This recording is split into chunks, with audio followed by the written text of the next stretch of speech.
It is Tuesday, September 26th, 2023. This is another edition of Baseball Today. I have the return of my man, Trevor Plouffe. I am Chris Rose, producer Dan, along for the ride as well.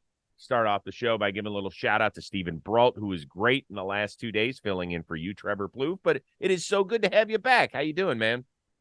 I'm doing well, and yes, thank you to Stephen Brault for allowing me to go on this little pilgrimage up to Northern California with my family. It was, it's an annual thing that we do, and got to spend time with my brother and his family, my dad, all my kids, and my wife. It was a good time, so I'm happy to be back. A lot of baseball happened over the weekend. Some good stuff. My Texas Rangers are going off, but yes, I'm happy to be back. Happy to be talking ball with you, C. Rose. You look great, by the way. I feel tired, but I am also excited, and I'm wearing a hat that most people don't even know. This is our Little League All-Star team. It is a tip of the cap to our now 18-year-old son, Brady Rose, whom I love with all of my heart. Our youngest son has officially become a man today. On my social media posts, you can see it. There's cute little Brady, and now he's got a furry face. Well, actually, he doesn't. He came home from dinner last night where we surprised him at dinner with all of his boys. He was almost in tears. That was really awesome. Cool. He came home and he was like, Dad, I look too old. They just went on a senior retreat last week for a couple days, and he had to go back to the cabin for something, and then he had to go back to kind of a work area where they were doing some nice, like, painting of a wall. And the guy stops him. He's like, hold on, this is for school only. He's like, I'm a student here. He's like, what? He's like, no, I'm not 17. He's got the full beard and everything. So he's like, Dad, I got to ditch it. They think I'm creepy there. Shout out Brady. I love Brady. He's a stud.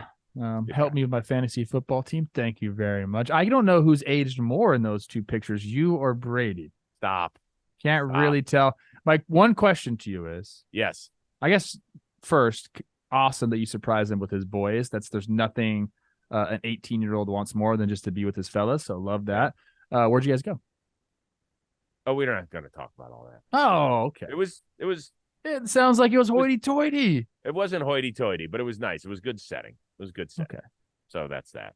Awesome. A lot of fun. Love you, B. He is a good boy, and that's all I care about.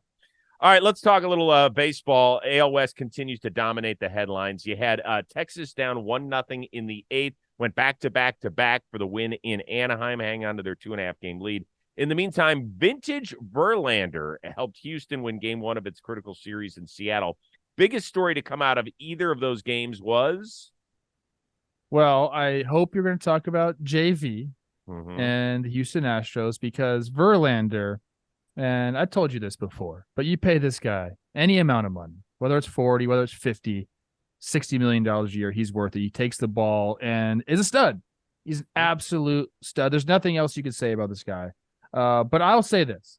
I have learned that the Texas Rangers are streaky, but they are for real, C. Rosie. Just 10 days ago, or less than 10 days ago, you wanted to throw them out. You said they can't overcome the bullpen. Their offense is reeling. They stink. It's over. Well, guess what? Offense is back. Guys are going back to back. We're getting great offensive performances up and down the lineup from them exactly when they need it. And then the bullpen, yes, the bullpen that we've all just talked about and won't shut up about. The only one that had their back was this guy right here, nameless Trev, because he said, like I always say, the bullpens are fluid and there's peaks and valleys, and all you got to do is get hot at the right time. The bullpen, they found the formula back there with Chapman, with Leclerc, a little bit of Heaney sprinkled in there. That's all you need. So they're surging at the right time. If they can continue this up into the playoffs, Texas is a very dangerous team. So I guess it's not what I learned over the weekend. It's more of like reassurance. This team is dangerous. Okay, for me, it's basically two things. Number one, I will not be hired anytime soon to fire up your company. No, you won't. Last week, I told Seattle, I got on like the Howard Dean train. I was like, Seattle, we're going to run into Texas. Woo! We're going to take them and head home and take care of Houston. Woo! And then we're going to take care of the Rangers. Woo! And we're going to win the AL. Woo! And, okay, so that didn't exactly work out. But for me, the biggest thing was Houston, because they came in, they weren't exactly on the happy train when they went up to the Pacific Northwest. 4 straight series they had lost, including 2 to Kansas City. They got swept at home this weekend. And another one to Oakland. So the Astros are looking around and like, wait a second, we're the World Series champs. We're the team that we should be waltzing into the playoffs. Instead, we're going to have to fight all the way until maybe the last day of the season. It was huge that they got 3 runs in the second inning off of Luis Castillo, because even though it had been a few months since they had faced Castillo, last time out, he went 7 innings, didn't give up a single earned run. So they didn't have a great history against him, at least recent, right? So they had a leadoff triple by Abreu in the second, then back-to-back outs. He's the prospects of being stranded at third in a huge game, and then their 8 and 9 hitters, Dubon and Maldonado, who's kind of been the whipping boy down there in Houston. They both came up big. They tack on another. They get 3 runs. Jordan hits a big bomb to make it 4-0, and they're kind of cruising from there. So that was all a big deal for me that Houston got it going. I always say going into Houston and winning games is very hard to do. It's a tough place to play, except this year. Yeah, I know. It's crazy. See, Rosie, 3 games under 500 at home for a 481 winning percentage. On the road, 618 for them. What's going on in Houston? I don't know. Switch the spread up, boys. Change the laundry detergent. Something has to go. You got to change something. Well, it was very funny. I saw a tweet last night from an Astros fan who said maybe we should start booing Altuve and start yelling like cheater at the top of 100%. during home games. 100%. Start throwing trash cans on the Right. field. I love it. Make them feel like they're on the road. Now, that was funny. I had to laugh at that one. That was pretty good. All right, let's move on from the AL West to the NL West, and out by the bay, you have the Giants and the Padres who are hanging on for dear life. But let's focus on San Diego, whose elimination number is now officially down to 1. Got another great performance from Blake Snell last week, 6 shutout innings. Padres had a 1-0 lead, bases loaded, 2 outs in the 8th. Bobby Suarez trying to get a 4th out that inning. The Giants send up left-handed pinch hitter Michael Conforto. He gets a little bingo. Giants end up winning this one. Here is Bob Melvin. You asked Suarez for 4 outs. Yeah. Hader could have been that guy against the lefty there. Is that just him going 3 outs? It's what we're doing right now. Yeah. And why is that? It's because the way we've handled it here. Is there any discussion with him? Is there any thought? We talked to him some, yeah. That would seem to kind of run counter to the. I mean, you were saving him earlier in the season for later in the year, and here we are now, and it's obviously getting very late. That's just the way it happened tonight. Now, to be fair, Hader usually isn't available for 3 straight days. He usually doesn't pitch more than 1 inning, but is this kind of emblematic of the Padres season? Kind of wrapped up in a nutshell. I know what that word means, C-Rose. Yeah. So don't worry about it. Okay, good. Yeah, I guess you could say that. There has been quotes about, you just mentioned guys, maybe not giving every single thing. But in this instance, I'm actually on board with what Belmo decided. If you've had these discussions with a guy, and I don't know if it was like a sit down, like, hey, I'm not going more than 3 outs during the regular season. I don't know if they ever had that conversation, but, talks between a player and coaches, they kind of will go on throughout a season. And then I'm sure they've realized, look, Hader does not want to go more than 3 outs. Maybe in the playoffs like he did last year, he would do that, or in a playoff run. They're not in the playoff run right now. Hader is a free agent at the end of the season. He does need to take care of himself. So I don't think this is that big of a deal. Bo Mel, by the way, in that clip looks like he needs a vacation. He is ready to be done with this season. You don't ever see him like that. He might get a very long one. A very long vacation, sure. I think he's going to be okay with it. He does not seem happy. No. Right there. Honestly, this Padres team just wasn't good enough this year. They weren't. We went into the season thinking they were going to be some offensive juggernaut, and I think they're even up for the Silver Slugger award. That's a joke. What? The only person on that team that's really like overperforming or performing to their normal standards is Juan Soto. That's it.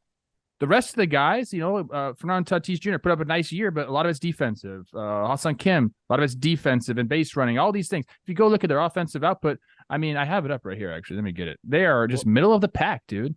They're 13th in runs, 13th in homers, 19th in average. I mean, they're not getting the job done on a lot of different sides, but offensively is one of them. So I don't know, man. I guess they just didn't play well this year. They're not that good of a team. We know the 1 runs. We know the extra innings, all these things. I don't think not bringing Hader in for 4 outs at the end of the year when they're already out of it is the problem. So well, but it's not the question of okay, the strategy and things of that nature, doesn't it feel,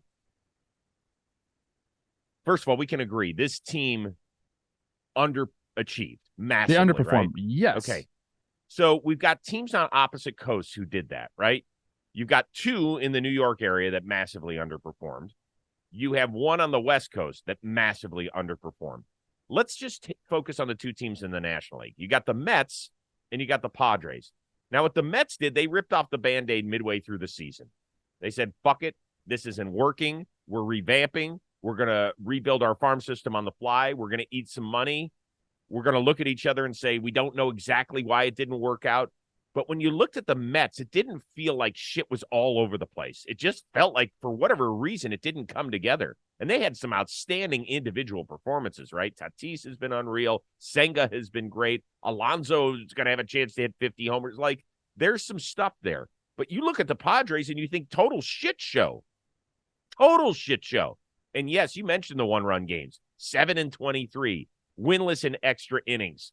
0-12 in extra innings, and you just wonder, why can't this team get over the hump? And there's all sorts of articles that are saying, oh, it's this guy's fault, it's that guy's fault, and it's team chemistry and all sorts of stuff. And it is. You look at the team and you're like, yeah, if Josh Hader doesn't go into a game, it's almost what you expected. I would have been shocked if he went in for a third straight day, in part just because that's not who he is. When they traded for him from Milwaukee, they knew that. When you read the resume and know that this guy's going to – now, he did it a couple times in the playoffs last year, pitched more than an inning occasionally in the playoffs, so I appreciate him for that. He was a freaking kick-ass closer this year, best in the National League, had an amazing year, but it's just not who he is. And I think the Padres have to start focusing on bringing in guys who maybe are different. You're calling it a clubhouse chemistry thing. I mean, I think no.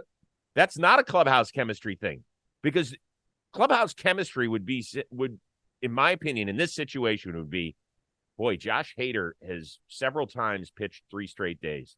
Several times this year, he's gone in for more than 3 outs. Like, that's who he is.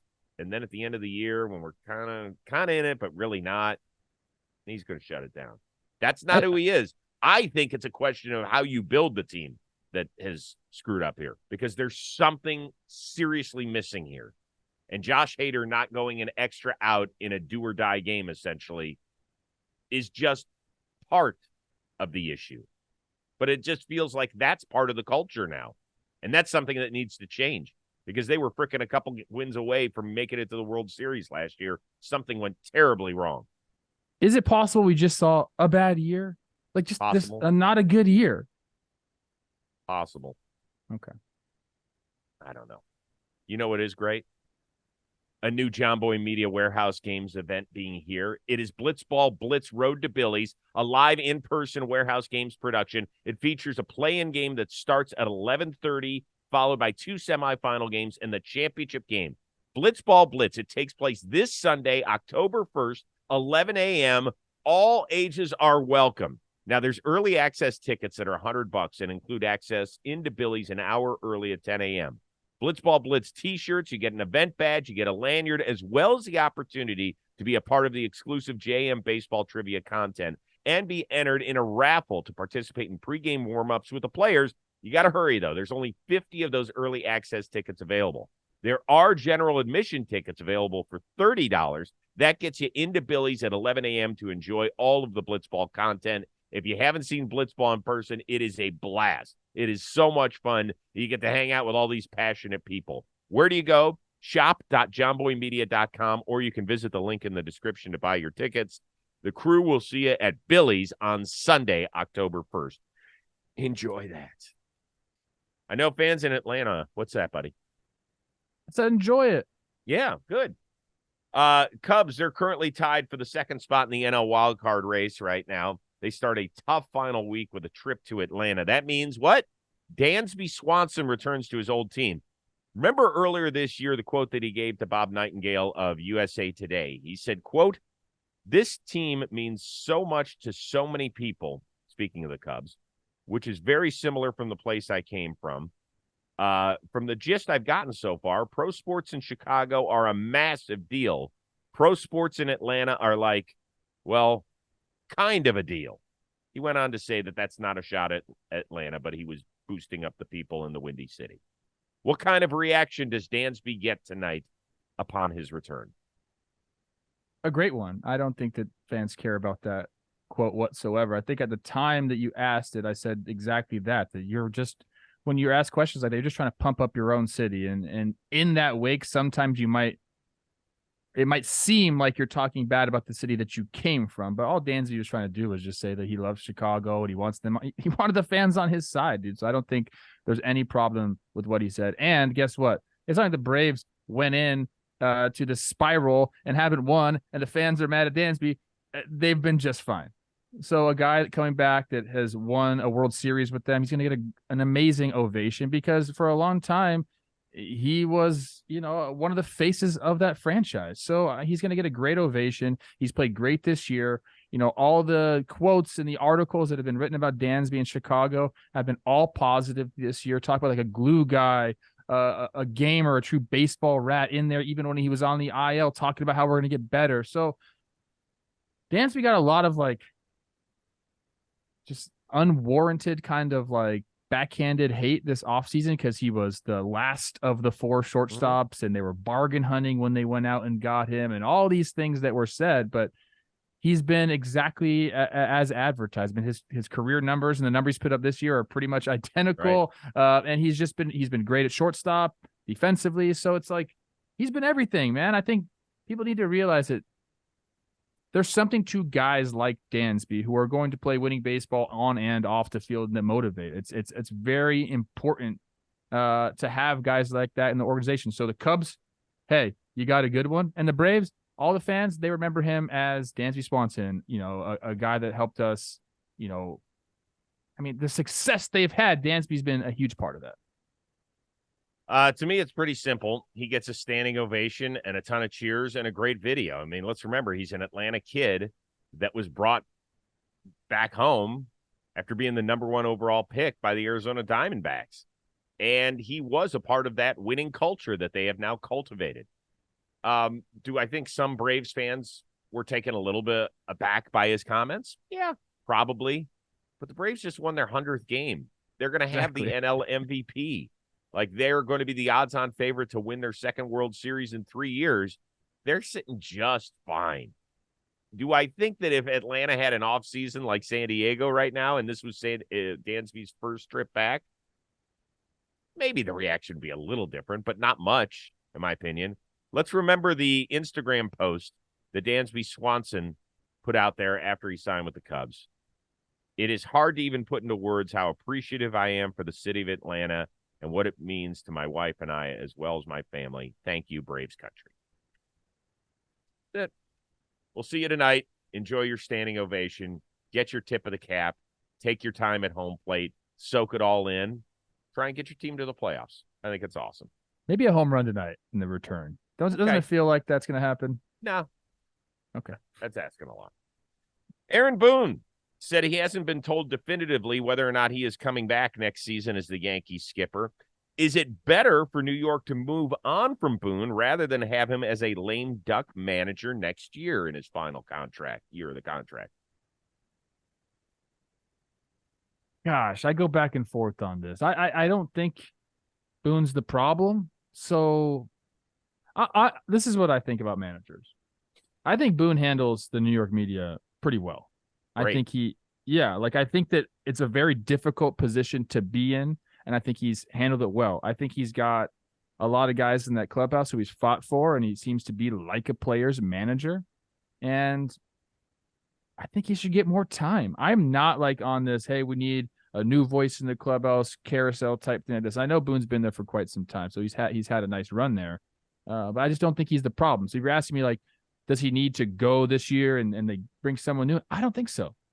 I think they need to get healthy as a team. They need to plug some very large holes that they have in that lineup and let him go do his thing again. I just don't think he's the problem at all. I think you could start in the front office before you get down to the manager level. And then if that happens, then Boone's probably going to be out because that's how things work. But if you're asking me right now if they need to get rid of him or keep him for the next year, I'd say keep him for next year. I just don't think he's the problem. I think the devil how about that?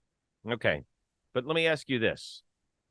Do you believe that a lame duck manager is tough to play for? Have you ever played for a guy who's in the last year of his contract and hasn't received a full backing from the organization moving forward? I don't think so. I guess Gardy was kind of, I don't know. I don't know if he was on his last year of control or not, but I remember he got fired. I went and said hi to him before Molly was there.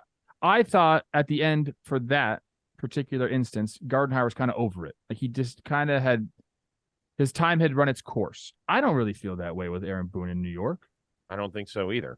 And Aaron Judge has certainly come to his defense, and I think that's a big guy, literally and figuratively, to have in your corner. Here's something interesting. The Yankees haven't fired a manager in the middle of a deal since Stump Merrill was tossed following the 91 season. That was during Steinbrenner's suspension, by the way. He was eventually replaced by Buck Showalter, who managed the next 4 seasons before he was jettisoned, and Joe Torre came in and enjoyed all the fruits of everybody's labor. So it's not the history of this franchise. As much as we think managerial volatility, this is not George Steinbrenner and Billy Martin. Like they do keep guys around for a while. I do think that he ends up staying, but I'm curious what it means if he doesn't get a contract extension. Like that's a big deal in a management role. Big deal. Yeah, I mean there's going to be a ton of questions if he goes into spring training without a new deal. He's going to be asked about that a lot, so it kind of takes away from the team. Other than that, though, I mean, it shouldn't change, how he approaches his job. So I get in the back of his mind he's going to be worried the entire time, so that takes away, like I said, a little bit. But you got to be professional in these situations, man. I think that he would handle this situation of being a lame duck manager better than almost anybody in the sport. Me too. Because first of all, I think that he would be a coveted manager. Number two, more importantly, he would have any network that covers the sport begging to have him. A guy that spent a half dozen years in the dugout managing Aaron Judge and the New York media market. Plus, he's really good on television. He breaks things down. He has an understanding of it. He's going to be fine, whether he wants to continue managing or go back in the booth or whatever he wants to do. So if there's a guy who's just like, hey, fuck it, we'll roll the dice. I don't care. Most of us that are entering a last year of a contract are worried. I've been worried at times, and so I would understand it. Speaking of that, I think I'm a lame duck here at John Boy Media. That doesn't make you a lame duck. You're not in a management role.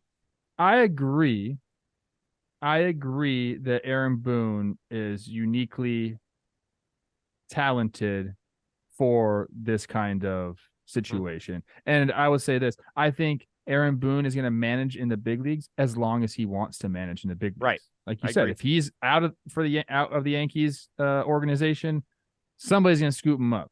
And it's going to keep going because he has that type of reputation. You mentioned all the media stuff he's done and how good he is on camera. I totally agree.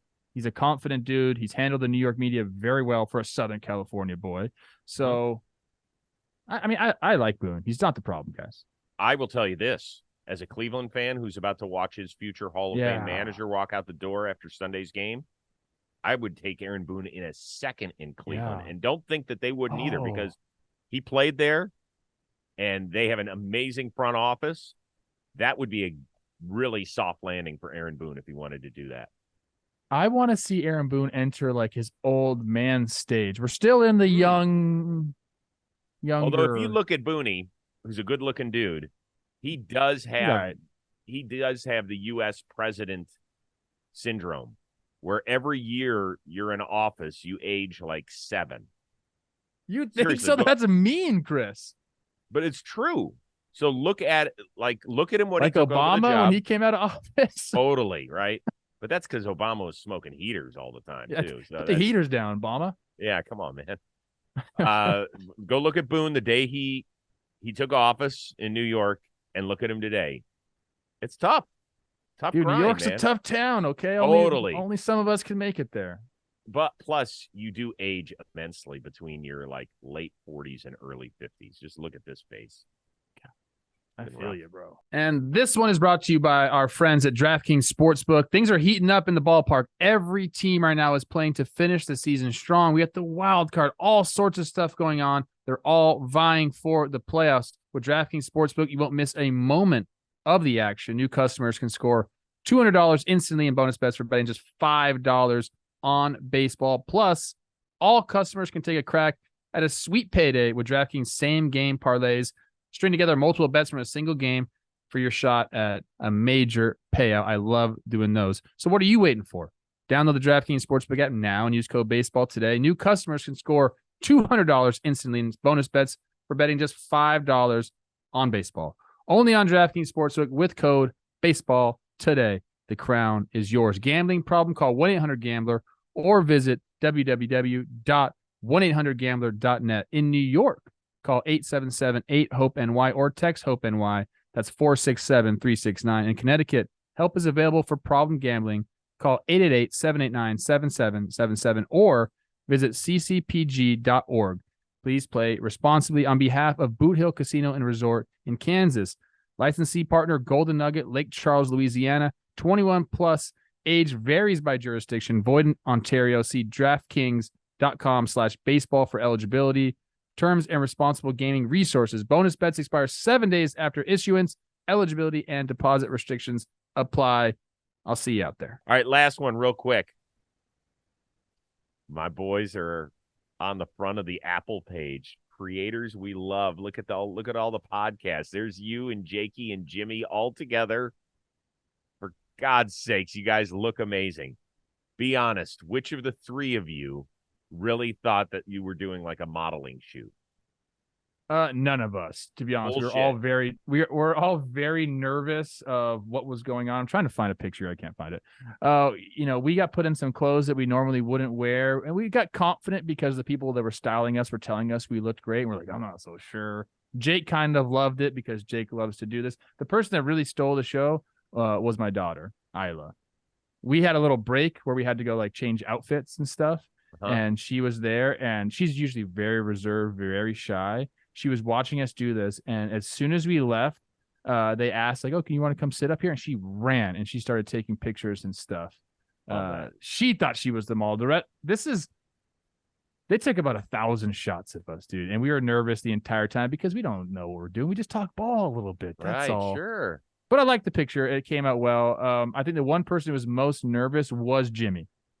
He just was like, man, like, I'm going to get roasted for this. I know it. And he was very nervous. He came out looking great. So thank you to all the people that did the shoot. We look done up, but not overdone. I think it looks great. The only thing is that Jimmy is wearing a generic hat.